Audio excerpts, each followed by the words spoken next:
Good thing we're recording now. Is it? The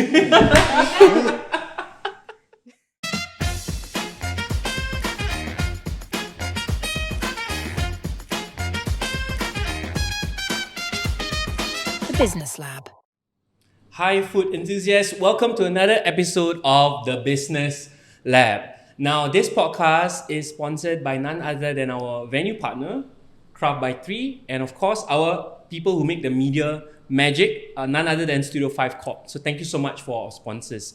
Today, I have another few guests, okay, and I'm very excited to talk to Zarifah and Haikal from the Straight Teppanyaki and also the Fluffy Chef. So welcome guys to the show. Hi, hello. I'm so excited. This is the first time I'm seeing you guys.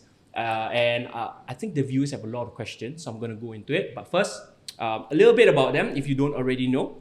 Now, Zarifah, she co-owns The Fluffy Chef, a Muslim-owned Italian restaurant situated at 47 Arab Street in collaboration with her business partner, Chris. With a mere 4 months under its belt, The Fluffy Chef has quickly become a go-to spot for fresh sourdough pizzas, indulgent stuffed pastas, and delectable in-house desserts. And as for Haikal, he started at the age of 20, he dedicated 8 years to the oil and gas industry. Interesting.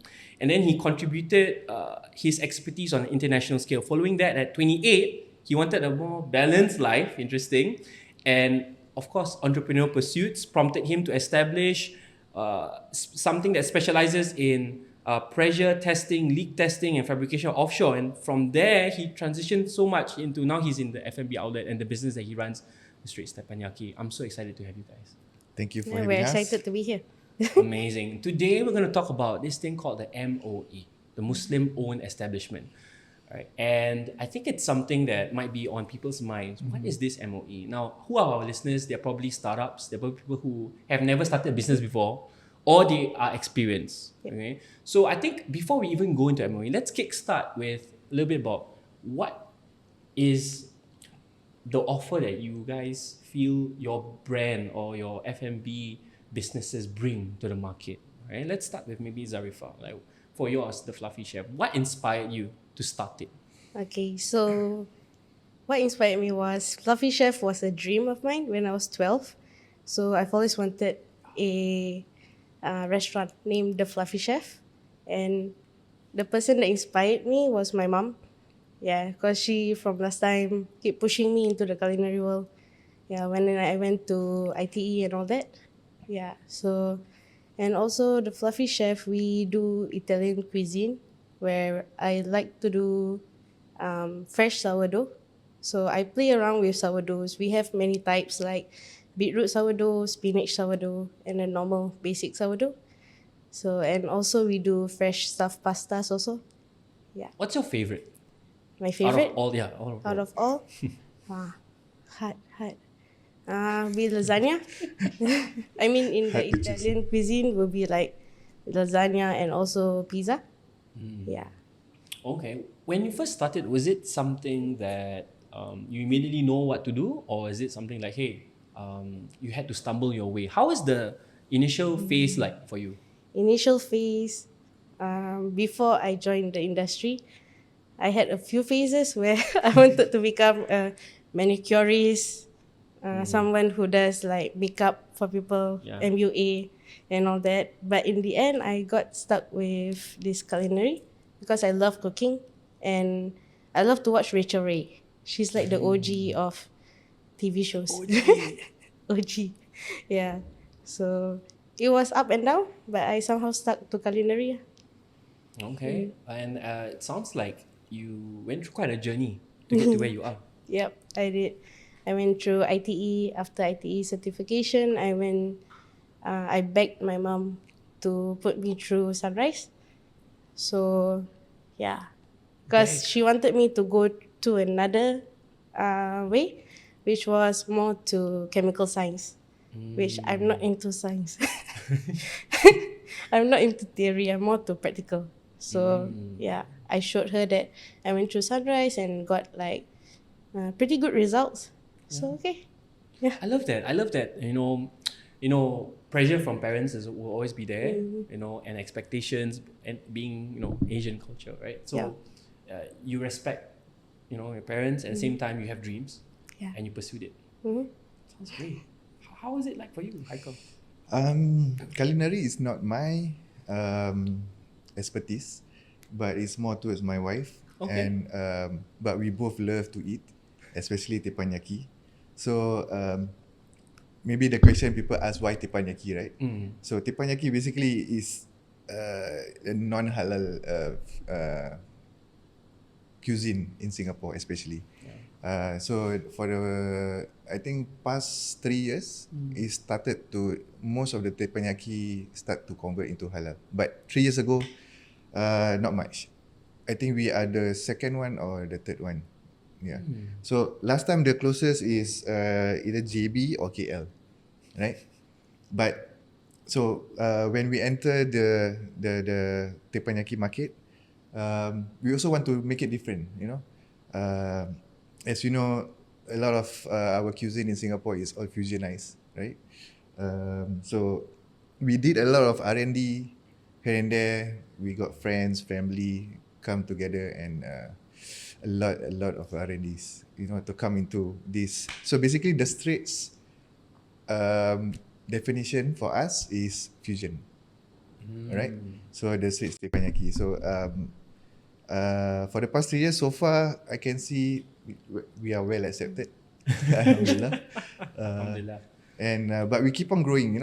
We learned a lot from data, and we for the first 1 year we changed our menu. Not change, we upgrade our menu quarterly. Oh, It's quite frequent. So yeah, we're still learning. still learning. Still learning. I love that. Why do you say that? You're still learning. That's an interesting statement to say. The thing about Singaporean, besides them trending, you get viral. They also get, get sick and tired of certain cuisine for a while. Very fast. So we have to keep on changing. We cannot follow the trend too much, but at least the taste bud, local taste bud. So as you can see, we have many types of sauces. We got 6 types of sauces that cater to all taste buds. Yep. Oh, okay. And you said data. How do you collect the data? I'm very interested to know. Okay, so by our POS system, Okay. we can tell, and also from social media, from comments, and we do a lot of posting that have engagements, asking questions, and we got team on the ground also asking questions. So we collect data on daily basis. Okay. Has the data been very useful for you to run your business? Yes, of course. How has it been useful? To know whether, okay, for example, there's in the menu, doesn't mean the menu, I mean the menu that you like will stay in the menu. Even the one I like, the one that I love, have to go based on data, based on sales record. Right. So that's how we learn. The one that you love. Which menu was? What was that? Edamame. I don't know. Okay. Simple stuff. Yeah. Okay. Yeah. And we do have skewer last time. Yeah, but it doesn't sell well. Doesn't sell well. So you followed where the data said, and what customers want. Yep. So on the back, we already have a list of menu that is waiting just to come in. Yeah. For yourself, Zarifah, when you run the Fluffy Chef, what were some of the things that you had to learn, or what are some of the things that you didn't realize that this is the part of running a business that perhaps our listeners can learn from? Sometimes what you like, other people don't like. Yeah. Exactly. Like, Exactly. like for the first month, I had example like the lasagna. Okay. The next month, I took it out of the menu. Wow. Why? Yeah, because it wasn't moving at all. Oh. So, same like what he said, the data also lah. Lasagna. I thought Lasagna. many people like lasagna. Nah, lasagna doesn't sell well. I mean, many places have lasagna. Some of the item better. doesn't sell well. Yeah. Can surprise you. Yeah, I correct. mean, especially for us lah. Could you give one more example of something that didn't really sell so well? Didn't really sell so well. Calamari. Yeah, so I changed it to crispy white bits. White beads is the small ikan bilis, the small Okay. fishes. Yeah, it's something Yes. different. Around the area, they don't really sell that. So other than calamari lah. Yeah, I remember Haikal you also mentioned about this idea of fusion, right? Straits represents fusion. For yourself also, I think the common theme here is fusion. Both of you love to combine Yeah, things maybe. together. Tell me more. Where does that come from? Why fusion? Maybe not so much on the fusion side because we have to stick to the local palette. Okay. Yeah, the Singaporean palette. Okay. Yeah, if we were to do like for me authentic Yeah. Italian, it will be. I don't think Singaporeans will be able to accept that. Not many will accept. Maybe different generations will accept it. Yeah, because we are not like professionally trained in the like Italian cuisine or Japanese cuisine itself. So it's a little bit different lah. We have to change the things for the palettes. Do both of you think that fusion is something that will continue to be a great interest for consumers? Where do you see it going? Like, what do you think? I think fusion have stayed for a long time for now. Yeah, I think and it keep on changing based on fusion cuisines. Yeah. Different cuisines. I think the thing that why fusion is on demand is curiosity, partly. When certain thing that is just out of our menu, a common stuff. Most of us, I think, most of the listeners down here, they can do it themselves. Especially during COVID, they are trained themselves to be a chef. They learn from YouTube or something. So we have to come up with something that make them curious and they want to try. Wow. Yep. Something that piques their interest. Okay, ni macam interesting je. I should go for this, right? And I know that fusion. I mean, any F&B business is challenging. What were some of the challenges you guys faced? And some of the listeners out there, they might be like, I want to start my own F&B business. Right? What lies ahead? Like, what are some of the things that they need to prepare before they do something like that? So maybe finance would be number one. Financially, you have to be financially ready to lose money because opening a restaurant isn't like you have money, you just spend every cent, you will not get back just like that because you just open. For instance, the Fluffy Chef, first 2 months was a loss, of course, because any establishment you will confirm lose. The first 3 months you will take a look and you confirm will lose some money. But after that, it will start to pick up once people get to know you, this and that. So your marketing has to be really strong. That's number 2. And number 3 would be manpower. So you have to count your labor, your rental, your manpower, everything. At the end of the month, you have to be able to pay all of that.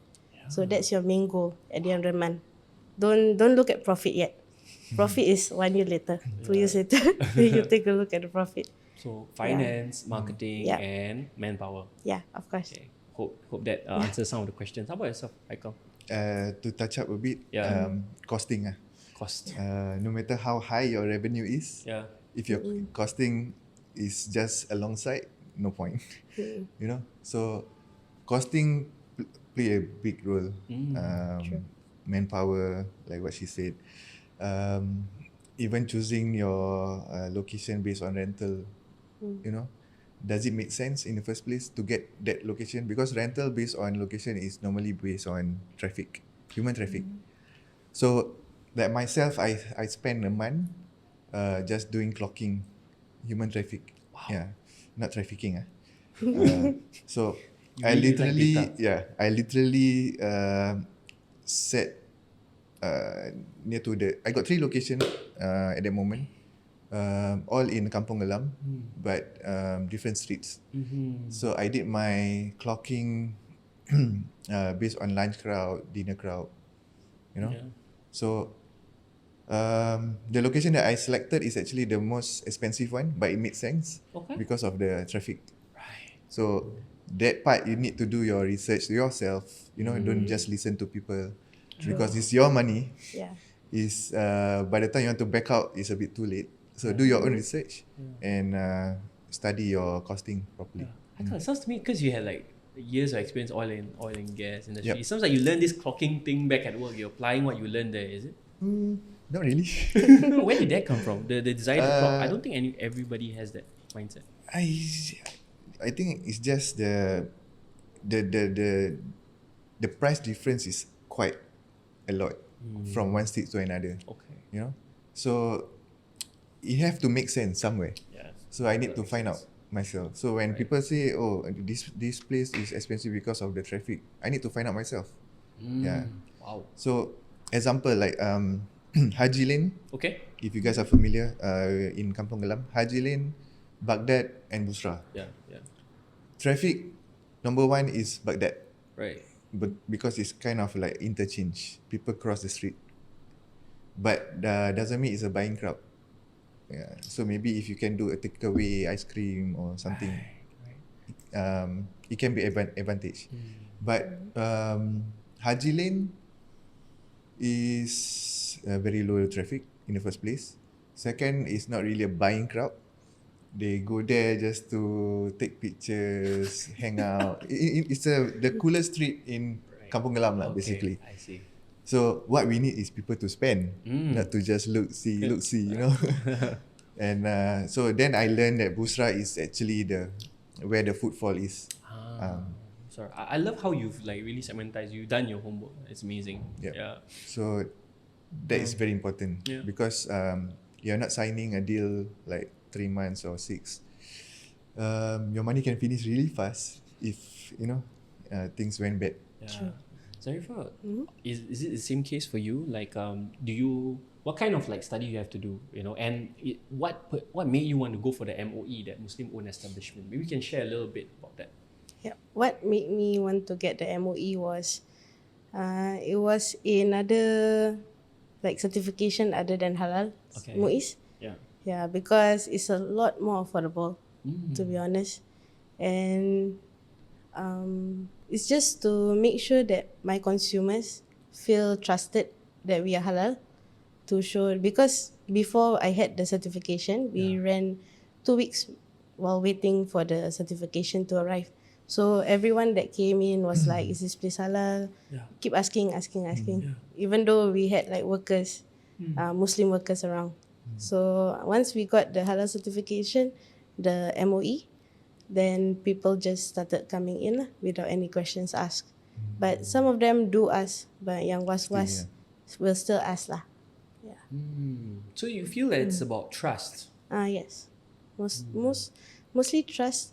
Something that customers, that when they go into the establishment, they feel like this place is safe for them to eat. Yeah. Okay.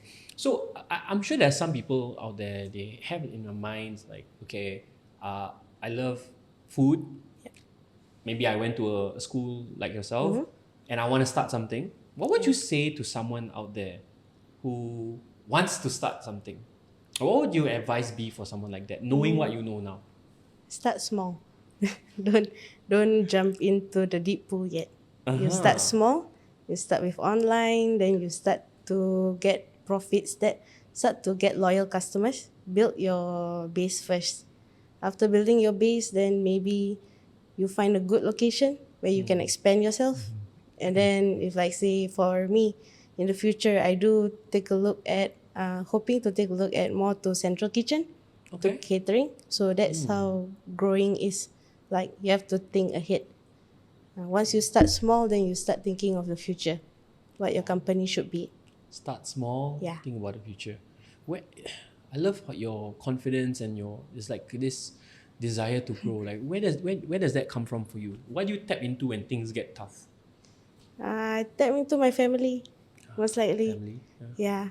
Because this company, I want to build Fluffy Chef because I want to support my family. Yeah, that is my main goal at the end of the day. Yeah, because we went through a lot. Yeah. So this Fluffy Chef, I want it to grow somewhere where my mom and dad can just retire. I can take care of them. I just retire, inshallah. You know, just retire, I can take care of them. They can happy. Go Australia lah. Go Perth lah, retirement. Has to be Australia, Perth. Has to be, because everyone is there. Let's do some data and see whether it's everything. Open Fluffy Chef at Melbourne. Right. I love Yeah. that.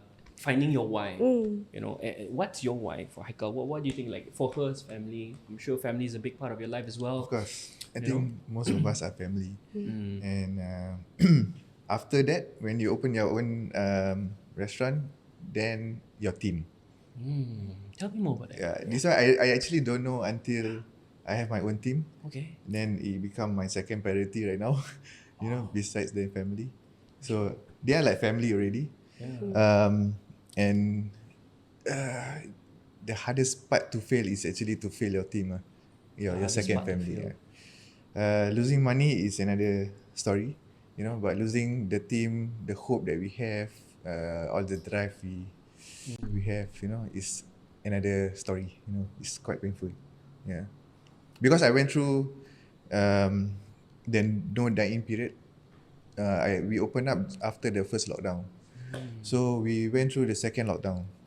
So at that moment, it's like choosing whether to shut or continue, So I felt the pain before.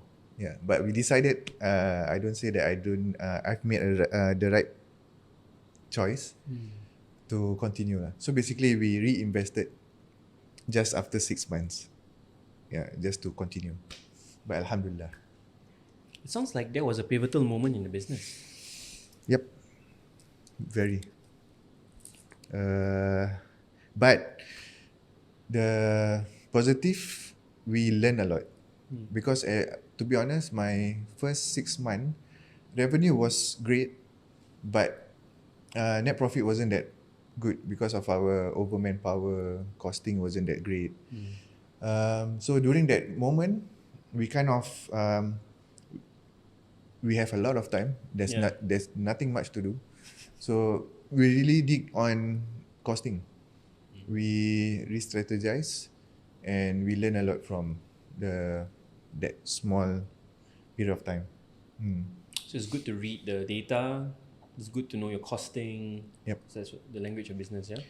Yep. We keep on repeating this because it's very important. Yeah, true. If there's one thing you guys have to take away from this, costing, data, marketing, branding, and of course your manpower. Yeah. Branding, maybe it takes time. Okay. For some, maybe not. If you go viral for when you just started, maybe that's your luck. Okay. But never give up because then don't overthink on your content, Okay. because sometimes the simplest content ever will go viral that you spend almost nothing. The one that you paid someone that you spend quite a lot, you edit, then that's normal. Yeah. So just continue doing it. No idea is a stupid idea. Just continue. You never know. You never know. Yeah. I love hearing your stories because it's really about almost like an experiment lah. Kita cuba lah, kita try, and then beranikan diri lah. Have that courage. Correct. Amazing. I feel that from you guys. I'm sure those listening will get a lot of lessons from here, and hopefully you guys can get a lot of the insights. Thank you so much, Haikal, Zarifah, for joining us for this podcast. And of course, we'd like to thank our venue sponsor, Craft by 3, and of course our media magicians over here, none other than Studio 5 Corp. Thank you so much for the sponsorship. And do follow us on the social media channels, watch us on YouTube, and listen to us on Spotify. Thank you so much, guys, for joining. Till the next episode. Take care. See ya. Bye-bye. Bye.